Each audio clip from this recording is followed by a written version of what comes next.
Guys आ गया है हमारा डे 4। अब और डे 4 का टास्क आप सभी लोगों के लिए 10 डेज का पेडागोजी स्टडी प्लान में। और डे 3 तक मैंने आपको बता दिया था। डे 4 हमारा क्या है, मेंटल हेल्थ हमको पढ़ना है। आप सोचिएगा कि सर एक थोड़ा सा मैंने देखा एक दिन का गैप है, आपने तो कल डे 4 देना था, दिया नहीं। मैंने जान के नहीं दिया दोस्तों, क्योंकि मुझे पता है बीच बीच में थोड़ा सा कुछ प्लस माइनस हो जाता है, तो थोड़ा सा बफर टाइम आप लोग को देना चाहिए।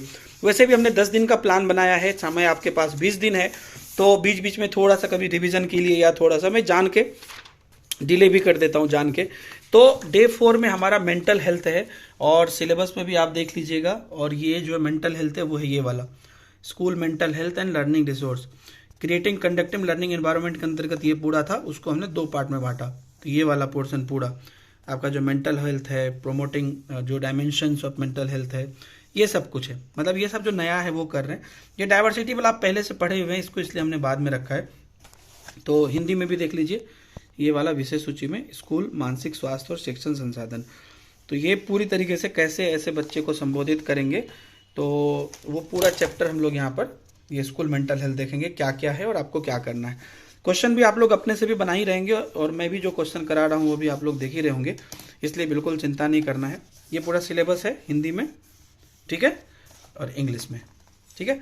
उसका जो पहला वाला पार्ट है ना, इसमें 2 पॉइंट है बेसिकली। पहला वाला पॉइंट है उसमें देखिए, सबसे पहले तो आपको मानसिक स्वास्थ्य को बढ़िया से पढ़ना है। मानसिक स्वास्थ्य होता क्या है, मेंटल कंडीशन है। जैसे कि हमारा फिजिकल हेल्थ होता है, वैसे मेंटल हेल्थ भी होता है।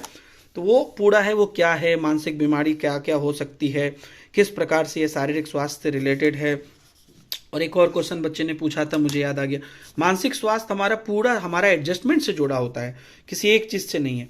अब इसका विद्यालय में मानसिक स्वास्थ्य के उपाय क्या कर सकते हैं हम, ये पॉइंट से आपको पक्का क्वेश्चन आएगा इससे कि क्या क्या चीज़ हो सकता है। इसमें लक्षण क्या क्या दिखिएगा, मानसिक स्वास्थ्य अगर किसी का स्वस्थ है तो उसका क्या क्या लक्षण होगा। ये 3 परिभाषा मैंने दिया है, इसको आप जरूर याद कर लीजिएगा मेंटल हेल्थ पे। और जिनका इंग्लिश मीडियम है वो इंग्लिश मीडियम में देखिएगा, मैं बस सैंपल एक दिखा रहा हूँ।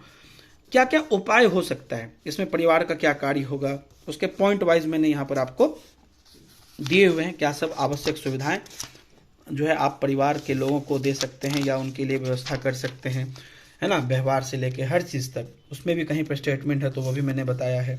विद्यालय का क्या कार्य होगा उसमें, या क्या क्या चीज़ें विद्यालय में होगी, ये सब चीज़ें आपको इसके अंतर्गत आएंगी, ठीक है ना। हर चीज़ें इसके अंतर्गत आएंगी।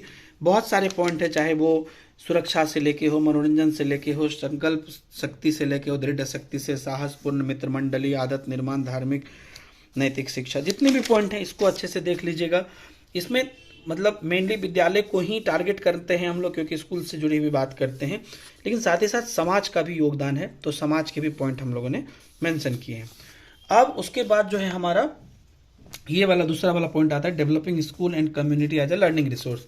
तो स्कूल और समुदाय को सीखने के संसाधन के रूप में विकसित करना। इसको क्या क्या चीज़ हो सकता है, क्या पॉइंट इसके अंतर्गत हमको सीखना है, क्या रखना है, जिससे कि हम एक स्कूल एंड कम्युनिटी को हम विकसित कर सके लर्निंग रिसोर्स के मार्फत या उसके द्वारा, वो देखते हैं। इसके क्या क्या उपाय हो सकते हैं, वो सब उपाय यहाँ पर आपको बहुत अच्छे से डिटेल में दिया गया है। मतलब इससे ज़्यादा डिटेल आपको कहीं भी पढ़ने की ज़रूरत नहीं है। तो ये पढ़ लीजिए, और उसके बाद आप इतने के बाद आपका एक पॉइंट नहीं छूटेगा, और सारे पॉइंट के बाद आपको लास्ट में यहाँ पर कि जो भी किस प्रकार से शिक्षार्थी की उनकी समुदाय से जुड़ाव की भावना का निर्माण, शिक्षा क्या कैसे करता है, शिक्षा का क्या योगदान है, वो देखेंगे। फिर उसके बाद मानसिक स्वास्थ्य पर डेडिकेटेड ये सारे आपके क्वेश्चंस हैं, है ना। ये सारे इंपॉर्टेंट क्वेश्चंस हैं जो आपके लिए यहाँ पर दिए हुए हैं। आप इसको बना सकते हैं, और मैं भी इसको बनवाऊंगा, आपको चिंता करने की बात नहीं है, और बढ़िया से बनाइए।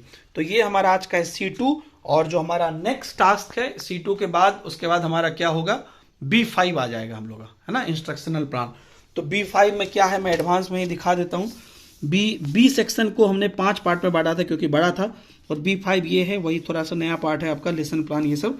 तो ये सब पूरा टीचिंग लर्निंग प्रोसेस तक, तो ये हम लोग देखेंगे नेक्स्ट टास्क में। Thank you very much.